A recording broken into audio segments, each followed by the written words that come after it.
Praise the lord. చేరువచ్చిన మీకు అందరికీ ప్రభువైన యేసుక్రీస్తు శుభాలు తెలియజేయుచున్నాను. ఈ దినము కొరకు ఏర్పాటు చేయబడిన లేఖన భాగము అపోస్తలుల కార్యములు 9వ అధ్యాయము 17వ వచనం.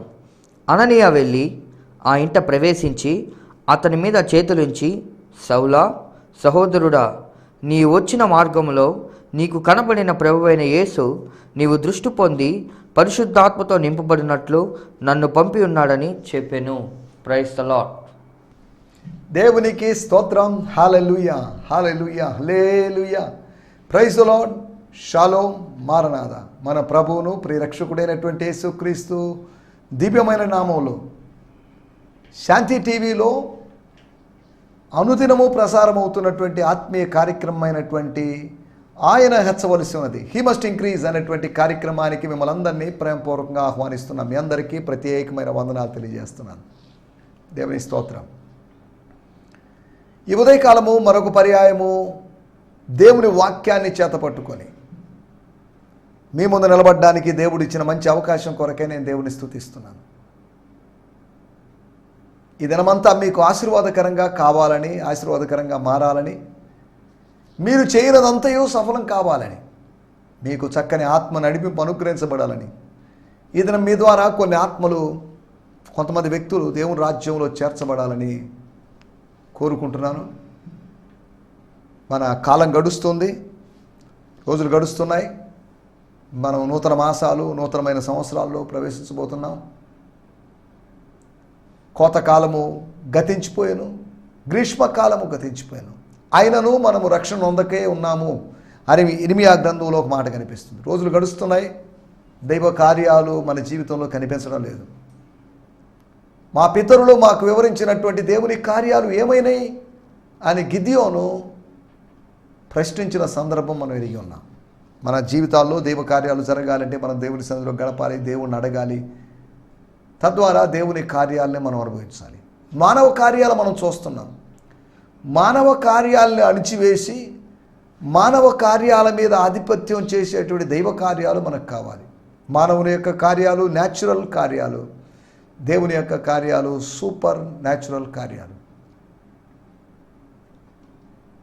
అనుదిన సంఘటనలే మన జీవితంలో సాధారణ కార్యాలు, కానీ అసాధ్యమైనటువంటి కొన్ని సంగతులు ఉన్నాయి.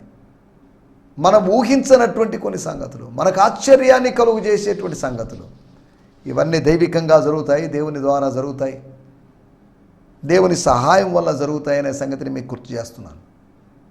దేవుని స్తోత్రం. మీ ప్రార్థన మనవులు, ప్రేయర్ రిక్వెస్ట్లు దయచేసి నాకు పంపించాల్సిందిగా మిమ్మల్ని ప్రేమపూర్వకంగా కోరుతున్నాం. నా 2 నంబర్లు ఇక్కడ డిస్ప్లే అవుతున్నాయి. ఈమెయిల్ ద్వారా మీరు కాంటాక్ట్ చేయొచ్చు, ఫేస్బుక్ ద్వారా కాంటాక్ట్ చేయొచ్చు. ఎందుకు కాంటాక్ట్ చేయమంటున్నానంటే ఒక స్పిరిచువల్ పర్పస్ కోసమే, ఒక ఆత్మ సంబంధమైన ఉద్దేశం కోసమే.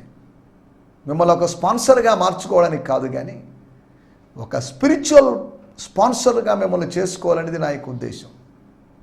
మనం ఒకరి కోసం ఒకరు ప్రార్థించాలి. మీరు నా కోసం, నేను మీకోసం. అలాగా తీరిక సమయాల్లోని మాత్రమే కాదు, కొద్ది తీరిక చేసుకొని మనం ప్రార్థించగలిగినప్పుడు, ఉపవాసాల్లో ఉంటూ ఆత్మలో ప్రార్థన చేసినప్పుడు, ప్రేయింగ్ ద హోలీ స్పిరిట్, మనసుతో ప్రార్థన చేయడం కాదు, ఆత్మతో ప్రార్థన చేసినప్పుడు అధికమైన ఫలితాలు కనిపిస్తాయి. ఆత్మతో ప్రార్థన చేయడం, మనసుతో ప్రార్థన చేయడం అనే విషయాల గురించి క్షమించండి 1 కొరింథీ పత్రిక 14వ అధ్యాయంలో మనం చూడగలుగుతున్నాం. నిన్న మనం ఆలోచించేటి మాటలు, ప్రార్థించాల్సిన విషయాలు, లేదు అంటే మారినటువంటి, దానికి ముందు మారినటువంటి అస్తిత్వం, ద చేంజ్డ్ ఐడెంటిటీ. కొన్ని ఐడెంటిటీల్ని దేవుడు మారుస్తున్నాడు. యాకోబును ఇశ్రాయేలుగా మార్చాడు, అబ్రామును అబ్రహాముగా మార్చాడు. అలాగైతే మనల్ని కూడా ఒక ట్రాన్స్ఫర్మేషన్ ఎక్స్పీరియన్స్లోకి, రూపాంతరపు అనుభవంలోకి దేవుడు తీసుకొని రావాలనుకుంటున్నాడు. బొగ్గు వజ్రంగా, డైమండ్గా మారుతుంది. అలాగే మన జీవితంలో కూడా మార్పు అనుభవాలు కావాలి. సాధారణమైన మార్పు అని కాదు, ఒక అద్భుతమైనటువంటి మార్పు, మలుపుతో కూడుకున్న మార్పు, ఒక యూటర్న్తో కూడుకునే మార్పు, ఒక పురుగు సీతాకోక చిలుకగా మారినట్లుగా ఒక ట్రాన్స్ఫార్మేషన్ యొక్క అవసరం ఉంది. రోమాపత్రిక 8వ అధ్యాయం 29వ వచనంలో రాయబడింది, మనము క్రీస్తు యేసు యొక్క సారూప్యంలోకి మార్చబడుతూ ఉన్నాం. ఆయన పోలిక చొప్పున మనం సృజించబడ్డాం. ఆ పోలికను కోల్పోయాం పాప ఫలితంగా, పాపం చేయడం వల్ల. కానీ మనల్ని మరలా God is restoring back to his Sons image, తన కుమారుని సారూప్యంలోకి. మనల్ని పరాయోళ్ళుగా చూడలేదు. దత్తపుత్రత్వం అనేటువంటి లౌకిక అనుభవం లాంటి ఒక అనుభవం జరిగిందేమో, కానీ మనల్ని దత్తపుత్రులని కాదు, పుత్రులుగానే భావించాడు. దత్త అనే మాటను కొట్టేశాడు. ఇక కుమారునితో సమానంగా మనల్ని భావిస్తున్నాడు. స్తోత్రం. ఒక సింహాసనం విషయంలో నేను నీకన్నా గొప్పవాణ్ణి అని ఫరో యోసేపుతో చెప్పాడు. ఆరాధన విషయంలో ఆయన మనకన్నా గనుడు. ఆయన మనలాంటి వాడుగా మారాడు. మనం ఆయన లాంటి వాడుగా మారాలి. దేవుని స్తోత్రం. నిన్నటి ఎపిసోడ్లో మారిన అస్తిత్వం ఎలా మారింది? ఒక శత్రువు అయిన వాడు ఒక సాధనంగా మారాడు, ఒక పరికరంగా మారాడు, పనిముట్టుగా మారాడు. రెండవదిగా శ్రమ పెట్టేవాడు ఒక సహోదరుడిగా మారాడు. He was considered as a brother in Christ. క్రీస్తులో సహోదరునిగా, దేవుని కుటుంబంలో సభ్యుడిగా మారడం వలన నా సహోదరుడిగా, నా సహోదరిగా. దేవుని స్తోత్రం. మూడవదిగా, ఒకప్పుడు అతను మతపరమైన శాస్త్రాలని చదివేటువంటి వ్యక్తిగా ఉన్నాడు. ఇప్పుడు అతను శిష్యుడిగా మారాడు. శిష్యులతో కలుసుకోవాలని ప్రయత్నం చేశాడు. నాలుగవదిగా, అతను సేవిస్తూ ఉన్నాడు. మామూలుగా సేవ కాదు, మామూలుగా సేవించడం కాదు. He was serving God with other leaders, with fasting. ఉపవాసముతో సేవిస్తున్నటువంటి అనుభవం. సేవించడం అంటే తాగడం అనే కూడా అర్థం వస్తుంది, స్వీకరించడం అనే అర్థం వస్తుంది. He was receiving God's presence, drinking God's presence, drinking the living water of Holy Spirit or God. దేవుని స్తోత్రం. మనం వీటి గురించి ఆలోచించాం. అతను ఒక సేవకుడుగా ఎంచబడ్డాడు. He was considered as a weapon or a tool, and he was considered as a brother. He was considered as a disciple. He was considered as a servant. అనగా 4 విధాలుగా 4-fold ఐడెంటిటీ. ఇది నూతనమైనటువంటి ఉనికి, నూతనమైనటువంటి అస్తిత్వం. పాత అస్తిత్వం అంతరించిపోయి ఒక కొత్త అస్తిత్వం మన క్రీస్తులోకి వచ్చింది. We made as a new creation. Reformed creation కాదు, వీఆర్ న్యూ క్రియేషన్. దేవుని స్తోత్రం. మనము ఒక సాధనముగా, ఒక సహోదరునిగా, ఒక శిష్యునిగా, ఒక సేవకునిగా మన నూతనమైన ఉనికిని మనం మర్చిపోకూడదు. పాత ఉనికినే చూసుకుంటూ అది బాగుందని, ఆ జీవితమే బాగుందని, గతమే బాగుందని, కక్కినదే బాగుందని, మనం దొర్లాడిన బురదే బాగుందని భావించడం విచారకరమైన విషయం. దేవుని స్తోత్రం. దేవుడు మనకిచ్చినటువంటి 4 విధాలైనటువంటి ఐడెంటిటీని గురించి గత ఎపిసోడ్లో మనం మాట్లాడుకున్నాం.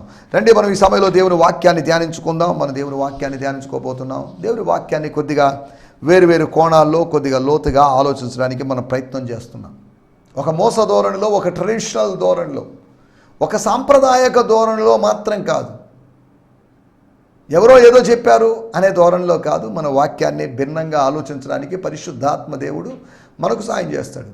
మనకు కొత్త సంగతులు తెలియజేస్తాడు. నాకు మొరపెట్టుము అనగా నాకు ప్రార్థన చేయి, నన్ను అడుగు, నేను డబ్బులు ఇస్తాను, అది కాదు. కానీ నీవు గ్రహించలేనటువంటి గొప్ప సంగతులను, వాక్యంలోని సంగతులు కావచ్చు, పరిసరాల్లో, పరిస్థితుల్లో, ప్రపంచంలో, ప్రకృతిలో ఉన్నటువంటి సంగతుల గురించి దేవుడు బయలుపరుస్తాడు. He will reveal.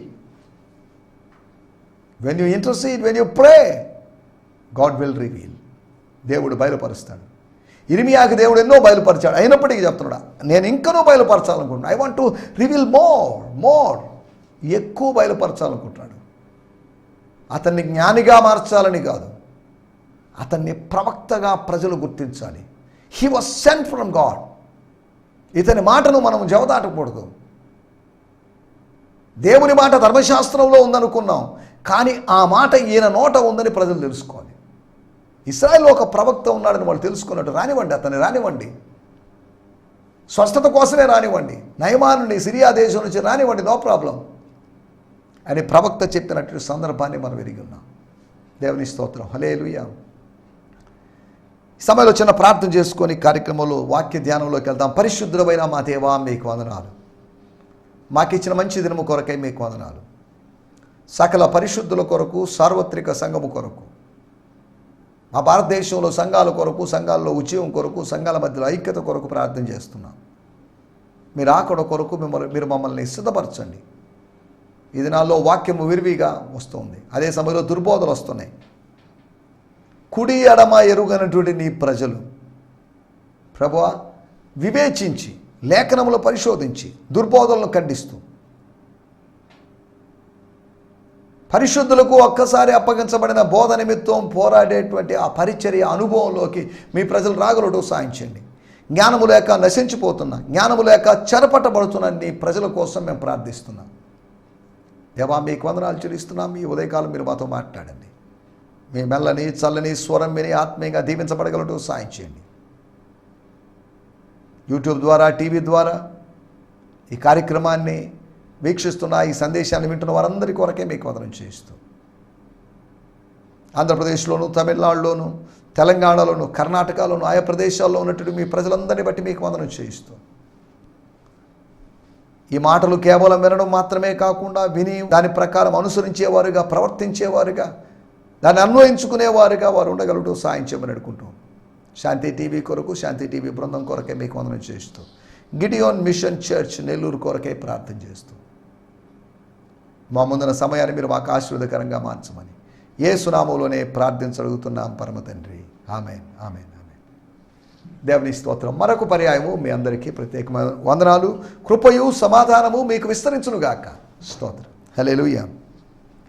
మన ధ్యానం నిమిత్తమై అపోస్తల కార్యములు 9వ అధ్యాయము 17వ వచనము. అననీయ వెళ్ళి ఆ ఇంట ప్రవేశించి అతని మీద చేతులుంచి, సౌలా, సహోదరుడా, నీవు వచ్చిన మార్గంలో నీకు కనబడిన ప్రభువైన యేసు నీవు దృష్టి పొంది పరిశుద్ధాత్మతో నింపబడినట్లు నన్ను పంపి ఉన్నాడని చెప్పాను. Ananias left and found the house where Saul was staying. అనగా అననీయ బయలుదేరాడు తన ఇంటిని వదిలిపెట్టి దేవుడు దర్శనములో చెప్పినట్లుగా, దేవుడు చెప్పినట్లుగా బయలుపరిచినట్లుగా సౌలు నివసిస్తున్న, సౌలు 3 రోజులుగా ఉంటున్నటువంటి అతని యొక్క టెంపరరీ రెసిడెన్స్ దగ్గరికి వచ్చాడు. హీ వెంట్ ఇన్సైడ్, లోపలికి వెళ్ళాడు, లోపలికి ప్రవేశించాడు. ఆ తలుపులు మూయబడలేదు, తలుపులు తెరవబడ్డాయి, ద్వారాలు తెరవబడ్డాయి. ఎవరికైతే దర్శనం అనుగ్రహించబడిందో వారి కోసం ద్వారాలు తెరవబడతాయి. తలుపు కొట్టి విసిగిపోయి వెనక్కి వెళ్ళాల్సిన అవసరం లేదు. లోపల ప్రార్థించేవాళ్ళు ప్రార్థించవచ్చు, లోపల పనిచేసుకునేవాళ్ళు చేసుకోవచ్చు, అయినప్పటికీ నీ కోసం ద్వారాలు తెరవబడతాయి. Saul was staying, he went inside and laid hands on him. తనను తాను పరిచయం చేసుకుని, నేను ఎవరినో తెలుసా, నా పేరు అననీయ అండి, యూదులందరి మధ్యలో నాకు మంచి పేరు ఉంది, I have a good witness, నేను మంచోడిని, నేను పరిశుద్ధుని, భక్తుడిని. నో, ఎందుకు అంటే తన దగ్గరికి రావడానికి సాహసించేవాళ్ళు దమస్కులో కానీ యెరూషలేములో కానీ ఎవరు లేరు, ఉండరు అనే సంగతి సౌలుకు తెలుసు. ఇతను వచ్చాడంటే మామూలుగా వచ్చే అవకాశం లేదు. అలాగనే సెక్యూరిటీతో వచ్చాడని కాదు, అతను స్వర్గం యొక్క ప్రత్యక్షతో వచ్చాడు. అతను అక్కడ ఉన్నాడని అననీయాకి ఎలా తెలుసు? ఇతను చెప్పలేదు, యూదా చెప్పలేదు, ఎవరు చెప్పలేదు. కానీ ఎందుకు వెళ్ళాడు అంటే సౌలు అడగలేదు, నువ్వెందుకు వచ్చావు, ఎవరు నువ్వు, నిన్ను ఎవరు పంపించారు అని అడగలేదు. అర్థమవుతూనే ఉన్నాయి. కొన్ని పరిస్థితుల్ని మనం ఎవరు చెప్పకుండానే మనం అర్థం చేసుకోవచ్చు. దేవుడు బయలుపరుస్తుండు దాని గురించినటువంటి జ్ఞానాన్ని, పరిసరాల గురించినటువంటి ఆ అవగాహన, ఆ స్పృహ మనకు కలిగిస్తాడు. వాట్స్ గోయింగ్ ఆన్, ఏం జరుగుతూ ఉంది ఇక్కడ, సంథింగ్ ఈస్ గోయింగ్ ఆన్. దైవికంగా ఏదో జరుగుతుంది. 3 రోజుల నిరీక్షణ తర్వాత 4వ రోజు దేవుడు తన కోసం ఒక వ్యక్తిని పంపించాడు. ఆ వ్యక్తి వచ్చిన తర్వాత తను చూపు పొందుకున్నాడు, ఆ వ్యక్తి వచ్చిన తర్వాత తను పరిశుద్ధాత్మను పొందుకున్నాడు, ఆ వ్యక్తి వచ్చిన తర్వాత తను బాప్తిసం తీసుకున్నాడు, ఆ వ్యక్తి వచ్చిన తర్వాత తను బలపడ్డాడు. స్తోత్రం. ఒక సామాన్యమైన వ్యక్తిని ఏర్పాటు చేయబడిన వ్యక్తి దగ్గరికి పంపించి దేవుడు జరిగిస్తున్న కార్యం చూడండి. మరియా ఎలిజబెత్తులు కలుసుకున్నప్పుడు వందనం వచనం పలికినప్పుడు ఏదో జరిగినట్టుగా ఇక్కడ జరగలేదు. కానీ అననీయ సౌలు కలుసుకున్నప్పుడు ఏమి జరగలేదు. ఏమి జరగపోయినప్పటికీ కూడా అట్ ద స్టార్టింగ్ మూమెంట్లో ఏమి జరగపోయినప్పటికీ తర్వాత మెల్లమెల్లగా కార్యాలు జరిగాయి. తర్వాత తన సాక్ష్యంలో ఆయా సమయాల్లో అననీయ అనేటువంటి ఒక మంచి ఆయన ఉన్నాడు, గొప్ప ఆయన. అననీయ అనే అతను ఈయన మళ్ళీ కలుసుకున్నారో లేదో మరి తెలియదు. ఫిలిప్పు నపుంసకుడు మరలా కలుసుకోలేదు అన్నట్టుగా అననీయ మరియు పౌలు గారు కలుసుకున్నారో లేదో నాకే తెలియదు. కలుసుకున్నట్టుగా ఎక్కడ చెప్పబడలేదు. సరే, దేవుని స్తోత్రం. He went inside and lay hands on him, saying, ఇలా చెప్పాడు, చేతులు పెట్టి. ఎందుకు చేతులు పెట్టాడు? చేతులు పెట్టడానికి కారణం ఏంటో చెప్తున్నాడు. Saul, my brother, the Lord Jesus, who appeared to you on the road. దారిలో మార్గమధ్యలో నీకు ప్రత్యక్షమైనటువంటి ప్రభు అయిన యేసు has sent me to pray for you. నీకోసం ప్రార్థన చేయడానికి. నీకోసం ఎవరు ప్రార్థన చేయలేదు అనుకుంటున్నావేమో. someone is praying for you.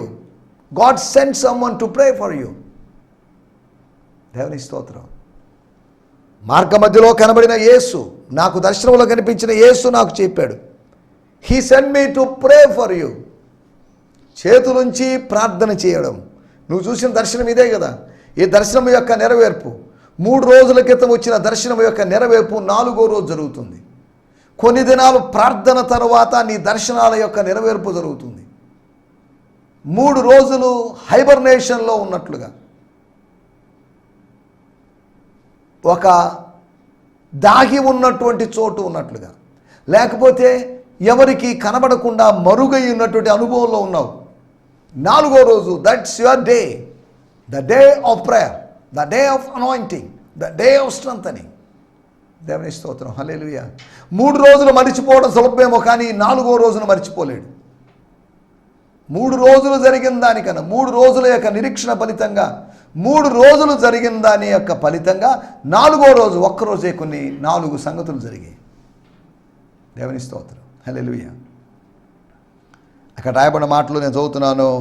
To pray for you so that you might see again. నువ్వు చచ్చిపోయేదాకా గుడ్డివాడిగా ఉండాలి అనేది దేవుని చిత్తం కాదు. You should see again. నువ్వు చూడాలి, నువ్వు చూపు పొందుకోవాలి, నీ కళ్ళు తెరవబడాలి, నీ అంధత్వం పోవాలి, నీ యొక్క ఆత్మీయ గుడితనం పోవాలి, నీ భౌతికమైన గుడితనం పోవాలి, నీ 2 గుడితనం పోవాలి, నీ మనోనేత్రాలు మరియు భౌతిక నేత్రాలు తెరవబడాలి. Your sight should be restored. You must be see again and filled to overflowing with the Holy Spirit. Be filled to overflowing with the Holy Spirit. పరిశుద్ధాత్మ చేత నింపబడినట్లు అని కాదు ఇక్కడ రాయబడింది. ఏం రాయబడిందంటే పరిశుద్ధాత్మ చేత నిండి పొర్లగలుగునట్లుగా. Overflowing experience. నీ గిన్నె నిండి పొర్లేటువంటి అనుభవం, నీ ఆత్మ గిన్నె నిండి పొర్లే అనుభవం, నీ మనుష్యాత్మ అనేటువంటి గిన్నె మహిమాత్మ అనేటువంటి పానీయముతో, ద్రవముతో, జీవజలముతో నిండి పొర్లేటువంటి అనుభవం. Overflowing experience. నేను చదువుతున్నాను. దేవుడును పంపించాడు 2 ఉద్దేశాల కోసం. ఒకటి, యూ మైట్ సీ అగైన్. రెండోది, and be filled to overflowing with the Holy spirit.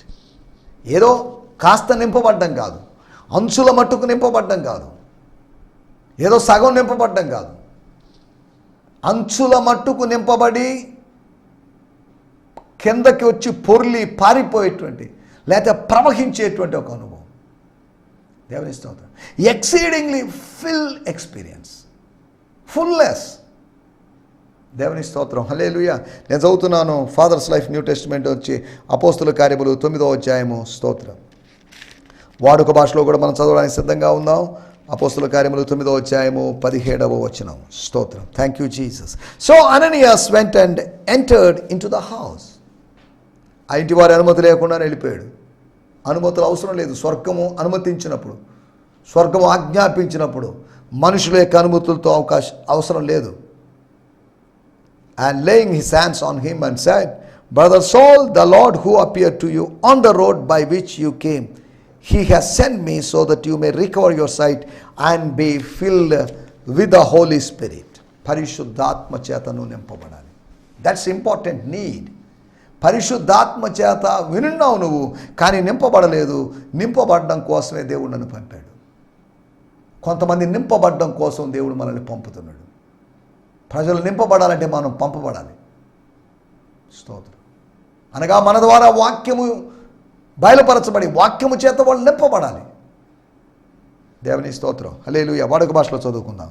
ఆ తర్వాత అన్నయ్య అక్కడ నుండి బయలుదేరి సౌలు ఉన్న ఇంటికి వెళ్ళాడు. సౌలు ఉన్నటువంటి ఇంటికి వెళ్ళాడు. తన చేతుల్ని సాపి సౌలు మీద ఉంచి, సహోదరుడా సౌలా, యేసు ప్రభు నీవిక్కడి నుండి వస్తున్నప్పుడు నీకు దారిలో కనబడించను. అయినే నీవు మళ్ళీ బాగుపడాలని పవిత్రాత్మలో నీలో ఉండాలని, పవిత్రాత్మ నీలో ఉండాలని నన్ను పంపాడు అన్నాడు. దేవుని స్తోత్రం. హల్లెలూయా. మన టైటిల్ చూడండి, కొత్త నిబంధన ఏలియా, న్యూ టెస్టిమెంట్ ఎలైజా. ఎవరి కొత్త నిబంధన ఏలియా? నేను ఈ సౌలు యొక్క స్టోరీ 9వ అధ్యాయం చదువుతున్నప్పుడు నా మనసులో మెదలాడినట్టు కొన్ని విషయాలు మీకు జ్ఞాపకం చేస్తాను. అలా చదువుతూ ఉన్నప్పుడు నాకు ఏలియా గుర్తొచ్చాడు. అలాగైతే మీరు అడగొచ్చు, మార్కు సువార్త 9వ అధ్యాయము 13వ వచనంలో యేసు ప్రభు యోహానును గురించి, బాప్తిజం ఇచ్చి యోహాను గురించి, యోహాను సువార్త రాసినటువంటి యోహాను కాదు, ప్రకటన గ్రంథం రాసినటువంటి యోహాను కాదు, యేసు ప్రభు గుండెల మీద లేకపోతే రొమ్ముల ఆనుకొని కూర్చున్నటువంటి శిష్యుడైనటువంటి యోహాను కాదు, జాన్ ద బ్యాప్టైజర్. స్తోత్రం. జాన్ ద బ్యాప్టైజర్ గురించి మనం ఇప్పుడు ఎందుకు మాట్లాడుకుంటున్నామంటే, ఒక సందర్భంలో ఆయన్ని ఉద్దేశించి మార్కు సువార్త 9వ అధ్యాయము 13వ వచనం తీస్తే మనం చదవండి.